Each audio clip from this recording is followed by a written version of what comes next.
François Bousquet, bonjour. Vous êtes Bonjour. auteur de La droite buissonnière. Vous êtes également le rédacteur en chef d'Éléments. Pour poursuivre sur ce que vous venez de dire, effectivement, Frédéric Sage, je le vois par exemple dans la Drôme, avec une circonscription qui est déjà une très grande circonscription. Et il est quasiment impossible pour quelqu'un, je veux dire sur le plan humain, de circuler de manière équitable entre les différentes portions du territoire, ce qui va peut-être renforcer quelque peu le sentiment qu'il existe une France oubliée, une France rurale, par exemple, pas uniquement là dans le cas de la Drôme, c'est plutôt une France rurale. Est-ce que c'est votre sentiment, François Bousquet, justement, que la droite devrait, la droite doit, ou bien la droite est en train de prendre en charge cette inquiétude de la France qui se sent oubliée par le gouvernement Macron? Appelons-la du nom que Guy lui a donné, la France périphérique en l'occurrence. Oui, c'est un angle mort manifestement des politiques citadines portées par la majorité macronienne. On ferme, pour rebondir sur la chronique, on ferme les maternités, on ferme les pompiers, on ferme les médecins, on ferme les écoles. Bon, bah écoutez, on élargit les circonscriptions des députés, donc on les éloigne en effet des populations qui se sentent de plus en plus reléguées. Donc je crois que s'il y a un avenir pour la droite, c'est ce qu'a fait le Front National, c'est ce qu'essaye de faire en partie Wauquiez, mais qu'en partie, c'est de s'adresser à cette France des oubliés qui constitue malgré tout une majorité électorale, puisque c'est à peu près 60%, si je m'en tiens en chiffre de Guy Lui, c'est 60% cette France périphérique de la population française. Donc 60% réduits à l'état d'angle mort, qui sont pénalisés avec un contrôle technique qui est devenu désormais très complexe, avec une vitesse ramenée Contrôle technique des voitures. Des voitures, pardon, oui. La vitesse également pénalise évidemment le réseau secondaire, principalement parce que tous les déplacements dans cette France périphérique se font pas pour les transports en commun, mais par le transport individualisé, qu'est la voiture. Il peut Donc, également ne pas la pénaliser s'il permet de sauver des vies, quand même, François Bousquet. C'est pas prouvé, là, en l'occurrence, ou bon, enfin bon, qu'importe. On va pas polémiquer sur la question des 80 sur la kilomètres/heure. diminution de la vitesse, mais en tout cas, on comprend bien ce que vous évoquez, François Bousquet. Et il y a effectivement une stratégie à droite qui aujourd'hui consiste à dire qu'on va s'adresser à cette France oubliée par la Macronie. Le problème, c'est le verbe adresser. On se demande si ça n'est pas une promesse purement verbale, parce que la droite a jadis été au pouvoir en France, et c'est elle qui a aussi contribué à faire en sorte que cette France oubliée se sente et soit peut-être oubliée. Oui, du reste, c'est la stratégie buissonnière en 2005-2007, de s'adresser à la fois à une France conservatrice, plutôt bourgeoise, plutôt citadine, en tout cas l'ouest parisien et les grandes villes de province, mais aussi de s'adresser directement à la périphérie, donc à la France des oubliés, à une France qui se sent abandonnée. Donc c'est pas la première fois que la droite tourne son regard vers cette impensée institutionnelle. Un impensé institutionnel qui n'a pas été suffisamment pris en charge par Nicolas Sarkozy, selon vous, François Bousquet? Sarkozy l'a totalement, il s'y est adressé en 2007 et il s'y a réadressé de nouveau en 2012, mais c'est pour l'oublier entre 2007 et 2012. Que fait-il en 2007 dès qu'il a le pouvoir? Il ouvre sa majorité à Fadela Amara, à Kouchner, etc. Enfin bref, il tourne le dos à son électorat populaire. Donc l'électorat populaire le lui a fait payer en 2012 en ne le réélisant pas et en se reportant massivement sur le Front National. Donc tout l'objectif aujourd'hui, c'est une lutte en réalité entre le Front National et les LR pour conquérir, pour capter, pour préempter cet électorat. Frédéric Seiz. Oui, on parle souvent d'un rapprochement Laurent Wauquiez, Marine Le Pen, en tout cas sur le point de vue des idées. En réalité, il y a plutôt un précipice qui se crée avec une primaire qui ne dit pas vraiment son nom. Il y a l'idée que le premier des deux, entre guillemets, sur ces thèmes effectivement très, très régaliens, très souverainistes d'un certain point de vue, et identitaires, le premier de ces deux en 2022 sera celui qui sera qualifié pour le second tour et qui pourra avoir l'occasion de battre Emmanuel Macron. Et c'est d'ailleurs ça qui explique les remous qu'on voit actuellement chez LR, parce que Laurent Wauquiez est convaincu qu'il faut jouer cette primaire qui ne dit pas son nom face à Marine Le Pen et qu'il faut aller jusqu'au bout sur ces thèmes, montrer qu'il est sur les mêmes thèmes, mais meilleur qu'elle et plus crédible. Oui. Disons que ce sont en effet des rivalités pour conquérir cet électorat, alors que les bases LR et les bases Front National se rapprochent de plus en plus. Les états-majors se disputent, évidemment, ils se disputent le morceau de fromage. Cela étant, il n'est pas dit que et l'un et l'autre soient présents en 2022. On verra, ce sont deux partis en crise, des crises structurelles, profondes, lourdes, qui ont été ouvertes par l'épisode Macron en 2017, qui a fait imploser les structures partisanes traditionnelles. Donc il n'est pas dit que ce soit Wauquiez et Marine Le Pen. Peut-être que entre eux, ce sera peut-être Macron, sans faire de jeu de mots, ce sera peut-être Macron-Marion, à voir. Enfin là, on ne peut pas lire dans les cartes électorales. Et c'est justement, on se dit du coup que s'il y avait un espace électoral il ne serait pas forcément là où la ligne Buisson dit qu'il est, mais peut-être plus au centre. Pourquoi ne pas penser que cette stratégie qui manifestement ne profite pas à Laurent Wauquiez, puisqu'il est considéré comme étant après le Front National aujourd'hui dans les sondages d'opinion lorsqu'il s'agit d'incarner l'opposition. Sa cote de popularité demeure aux environs de 15% dans l'opinion. Donc tout ça tendrait à penser que cette stratégie fonctionne mal, François Bousquet. Laurent Wauquiez n'a pas encore fait des choix. Il les a fait en limogeant Valérie Calmels. Mais il n'avait pas fait des choix clairs, parce qu'en fait, il reprend littéralement la ligne Sarkozy, qui est de cliver. Et en effet, il clive, c'est-à-dire qu'il fracture l'opinion. Il envoie des messages transgressifs. Mais parallèlement, il essaye de fédérer, d'où la présence de Calmels au sein de l'état-major des LR. Donc le message a été brouillé en quelque sorte. Là, il est plus brouillé. Donc on va voir. Cela étant dit, il y a un problème de leadership et de crédibilité chez Laurent Wauquiez, mais il n'y a pas d'espace politique. La stratégie Wauquiez, en réalité, peu importe le personnage, mais la stratégie, elle est logique, elle s'explique. Il n'y a pas d'espace politique entre Macron et Marion. L'espace a été vampirisé, a été préempté, a été absorbé par Macron. C'est-à-dire que ce qu'il a fait à gauche en 2012 avec Hamon, c'est-à-dire qu'il a fait imploser le PS, l'implosion des LR... En 2017, pardon, merci, oui. L'implosion du PS a été immédiate, a été instantanée, mais l'implosion des LR se fait en 2 temps. Donc il a récolté au gouvernement Darmanin, Le Maire, enfin vous le savez tout ça, Philippe, bien sûr. Xavier Bertrand a quitté les LR. Donc en réalité, il a privé l'aile centriste des LR. En fait, on est revenu à une situation antérieure à la création de l'UMP.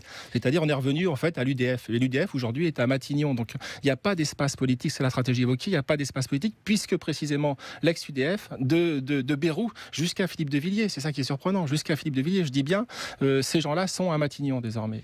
Mais alors, il y a quelque chose d'intéressant dans l'anthropologie buissonnienne, dans celle qui a été présentée dans La Cause du Peuple, c'est que finalement, Patrick Buisson considère que la droite, la vraie droite pour lui, est celle qui va prendre en charge non seulement l'inquiétude du peuple, mais en quelque sorte la permanence de ce qu'est la nation. Et effectivement, Emmanuel Macron, par rapport à ça, est dans une vision où la France doit être dans une réforme, tout doit être réformé et tout doit changer. Il y a un homme à la surface du globe qui mène une politique où il considère que les choses doivent rester en l'état. C'est par exemple Donald Trump. Lui dit aux ouvriers américains que l'acier, l'aluminium, l'automobile va continuer à être produite. Est-ce que finalement la droite française ne pourrait pas s'inspirer de Donald Trump, François Bousquet? Est-ce que il y a une spécificité américaine, ne serait-ce que Trump n'est pas envisageable en France. Il n'est pas importable, c'est pas un produit d'importation.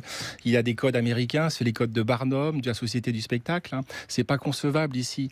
Sa politique étrangère n'est pas non plus, je crois, transposable en France. Il vaut mieux regarder peut-être du côté du Brexit. En tout cas, c'est ce qu'a fait Buisson, c'est qu'il s'intéresse à la formule gagnante, plutôt du Brexit, plutôt que de Trump. Parce que vraiment, je me répète, c'est un cas à part. L'Amérique et Trump encore plus. Mais si on débarrasse Trump de son côté, effectivement, Barnum, comme vous dites, si on garde juste le fait de considérer que cet homme a repéré ce qu'était l'Amérique conservatrice, l'Amérique traditionnelle, et qu'il propose en quelque sorte de tout faire pour que celle-ci demeure identique. Pourquoi la droite française ne parvient-elle pas à formuler ce type de promesse? On n'a pas une tradition conservatrice vraiment établie en France. Les Américains, les Anglo-Saxons en ont une.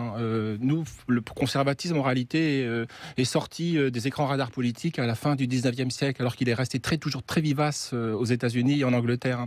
Donc je ne crois pas que ce soit tout à fait transposable. Ce que Buisson pense, pour m'en tenir à lui, c'est qu'il croit qu'il faut qu'on lève, c'est la théorie de Jean-Claude Michéa, il croit qu'il faut qu'on lève les équivoques autour du libéralisme. C'est que Michéa dit qu'on assiste aujourd'hui, et c'est le phénomène Macron pour ça est très parlant, c'est qu'on assiste aujourd'hui à la réunification de l'unité anthropologique du libéralisme de gauche, donc plutôt sociétal, plutôt culturel, du libéralisme de droite, qui est un libéralisme de droite situationnel. On est en train aujourd'hui d'assister à cette fusion dans une grande coalition de centre. Mais le centre, du reste, n'est pas le bon terme, dans une grande coalition centrale. donc la droite n'a plus à être libérale. La droite doit être, du reste, on voit apparaître dans les pays d'Europe de l'Est un nouveau concept assez intéressant qui peut-être va arriver chez nous, c'est la démocratie dite illibérale. C'est-à-dire qu'il y a une critique de tous les peuples. En réalité, la révolte populiste est une révolte contre le libéralisme, cette globalisation, entre autres migratoire, mais pas seulement. Donc c'est ce à quoi appelle Buisson. Lui, la stratégie qu'il préconise, c'est plutôt ce que les Anglais appellent un tourisme rouge. C'est un conservatisme post-thatchérien, si vous voulez. C'est-à-dire une alliance d'une classe conservatrice et des catégories populaires. Frédéric Seyss, votre point de vue. Vous évoquiez à l'instant le fait que la droite n'a plus à être libérale, en tout cas économiquement, à vous entendre. C'est peut-être l'une des difficultés qui va le plus guetter Laurent Wauquiez dans les prochaines années. C'est le rapport à l'Europe, puisque une fois qu'on a sorti quelques idées sur le souverainisme, c'est l'un des rares, là pour le coup, à l'employer. Et il est de ce point de vue-là, me semble-t-il, à rebours de François Fillon pendant sa campagne de 2017, qui lui était sur une vision de libre-échange assez assumée, une vision assez libérale. Laurent Wauquiez dit oui, on peut avoir aussi des réflexions sur le protectionnisme et le libre-échange n'est pas notre seul horizon. Mais est-ce qu'il pourra aller jusqu'au bout de ce raisonnement et dire eh bien moi je me détache aussi des traités européens qui gravent dans le marbre cette vision du libre-échange comme horizon indépassable? Et est-ce qu'il pourra dire par exemple je quitte les traités, je les remets en cause, voire je quitte l'euro? Pour l'instant, il n'en est pas question pour une raison électorale assez simple, c'est qu'il ne veut pas s'aliéner le vote des retraités qui, eux, sont assez attachés à l'euro. Votre point de vue, François Bousquet, je rappelle que vous êtes rédacteur en chef de la revue Éléments. Entre quitter l'euro et remettre en cause les traités, en particulier l'espace Schengen, sur la question migratoire, c'est pas tout à fait la même chose. Donc il pourra pas, pour la question de l'espace Schengen, c'est la question prioritaire. Mais sur le protectionnisme économique, il faudra évidemment s'entendre avec des voisins, il ne pourra pas s'entendre avec des voisins. Donc, mais cela étant, il n'y a pas pour lui, s'il veut être élu, on n'en est pas là, bien sûr, la seule stratégie, c'est la cohérence idéologique. Il ne pourra plus faire le grand écart qu'il a fait jusqu'à présent. Le grand écart, avec le grand écart, il plafonne dans les sondages. Alors ça, en tout cas, c'est typiquement la théorie de Patrick Buisson, qui considère que la triangulation qui a été prôné, loué à l'époque de Nicolas Sarkozy, donc comme vous le dites, avoir des ministres d'ouverture et également avoir une aile droite et soutenir son aile droite, Patrick Buisson considère qu'on finit toujours par payer ce genre de stratégie. En est-on aussi certain, François Bousquet? Oui. La triangulation, c'est marrant. Tous les partis politiques, sous l'influence des communicants, ont adopté le concept de triangulation. Pour faire bref et clair, j'espère, c'est un peu la dialectique, la triangulation. C'est la thèse, la thèse, l'antithèse, la synthèse. La thèse, c'est la droite, l'antithèse, c'est la gauche, et la synthèse, c'est la droite. En réalité, ça a été inventé par les Clintoniens. Ça ne marche qu'au centre, la triangulation. C'est quand on est de droite, on s'adresse à la gauche, et quand on est de gauche, on envoie des signaux à la droite. Mais ça ne marche que lorsqu'on est dans la position de Macron, dans une position centrale. Alors en effet, là, on peut capitaliser à partir de la triangulation. Mais dès lors qu'on est arrimé soit à droite, soit à gauche, on ne peut pas trianguler. Philippot, par exemple, a voulu trianguler en 2017. C'est un échec complet. La triangulation pour Philippot a consisté à s'adresser à la France insoumise. C'était une triangulation un peu particulière, puisqu'elle venait du Front National. Je vous l'accorde, mais il n'empêche, ça ne marche pas, la triangulation, parce qu'elle n'est pas cohérente idéologiquement. Si on revient aux doctrines, on est obligé de renoncer à la triangulation. Mais alors, sans utiliser ce néologisme, ce que l'on pourrait vous rétorquer, c'est que la droite, en France, a toujours remporté l'élection présidentielle lorsqu'elle était au centre. Ça a débuté avec Pompidou. Valéry Giscard d'Estaing était une excellente incarnation avec ses 2 Français sur 3. Jacques Chirac, c'est inutile de se perdre en long discours. Bref, c'est toujours cette droite-là qui, en France, l'a emporté. Pourquoi abandonner une formule qui fonctionne? Mais elle fonctionnait jusqu'à Macron. Désormais, Macron a ouvert une séquence qui n'est pas prête de se refermer. Cette séquence a entraîné un processus de décomposition, recomposition du paysage politique.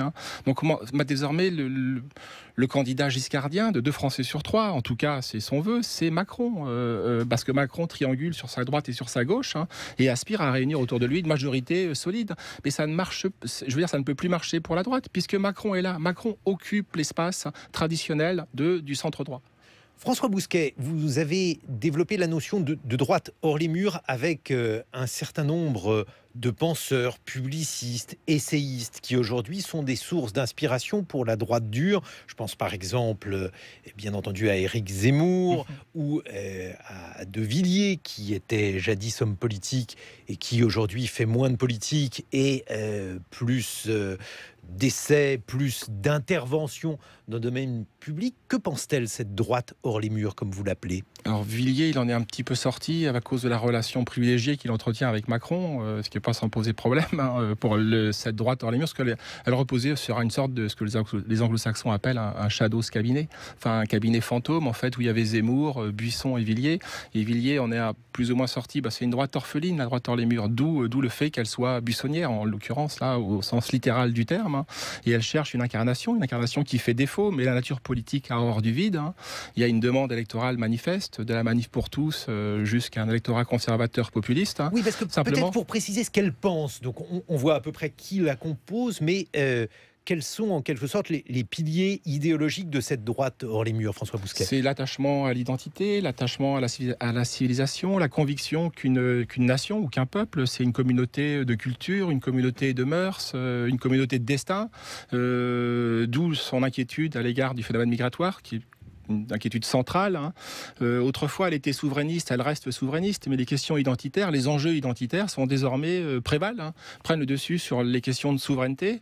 Donc c'est ça, en substance, la droite hors les murs. C'est une droite qui se veut, je ne veux pas employer le mot éternel, mais je veux prendre le mot, l'adjectif, l'épithète que vous employez, qui veut s'inscrire dans la durée. C'est une droite pérenne, mais de fait, aujourd'hui, elle est hors cadre, elle est hors champ, elle est pas dans l'agenda politique. Mais simplement, tous les fantasmes que porte, tous les désirs que porte cette droite dans les murs convergent vers une figure aujourd'hui qui est.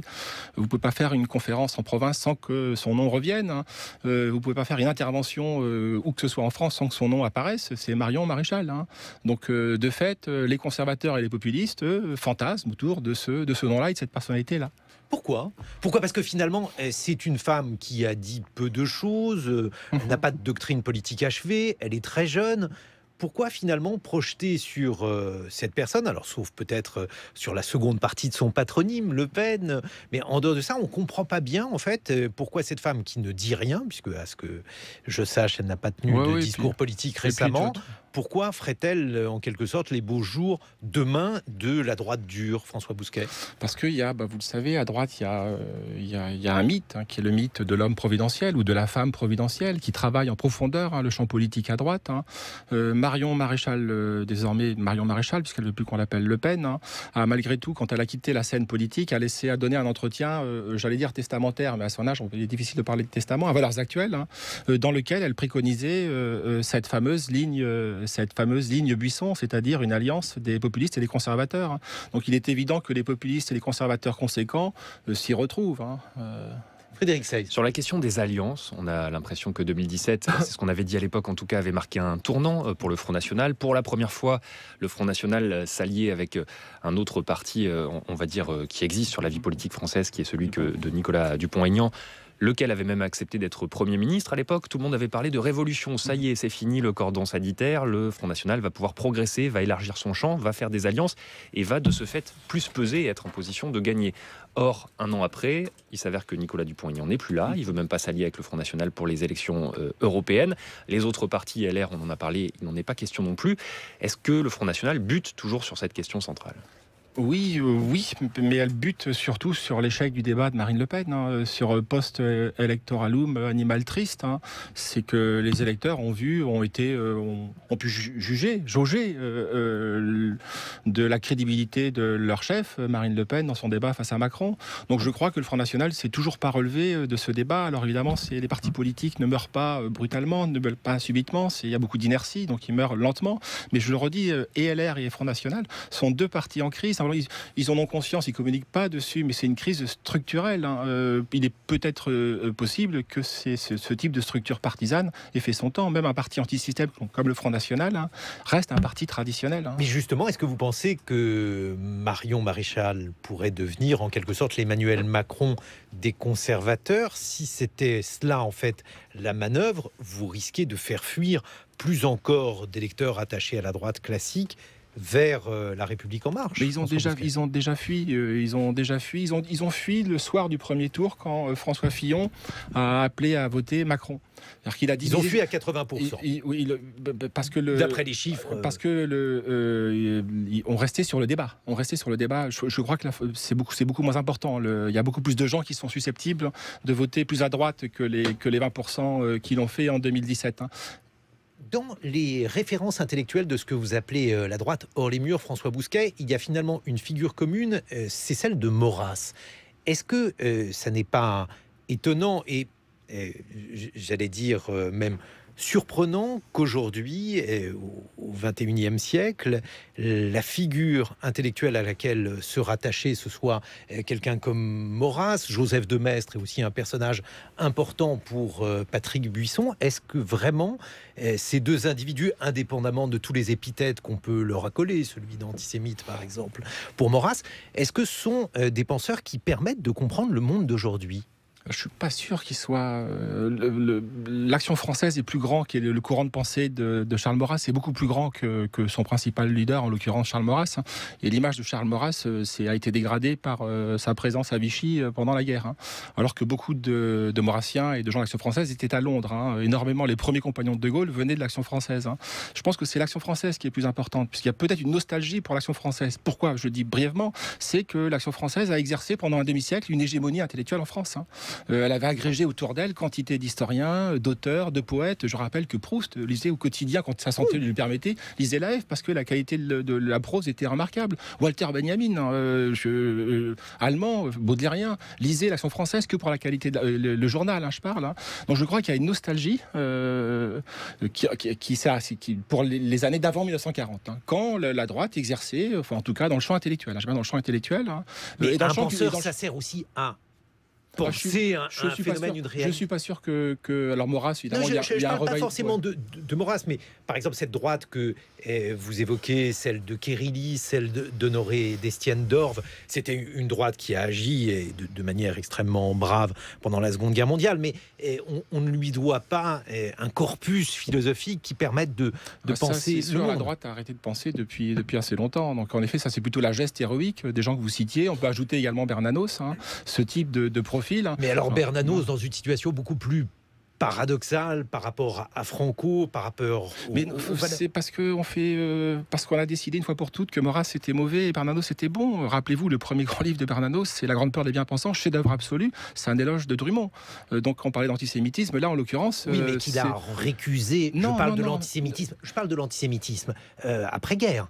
Oui, il a dit que Hitler avait déshonoré l'antisémitisme. Mais on ne peut pas réduire ça à ça. Alors évidemment, pour ce qui concerne Buisson, parce que c'est le sujet sur lequel j'ai pas mal travaillé, Buisson s'intéresse à Maurras, oui, parce que son père était camelot du roi. Les camelots du roi étaient des grands militants. C'était la chevalerie du militantisme.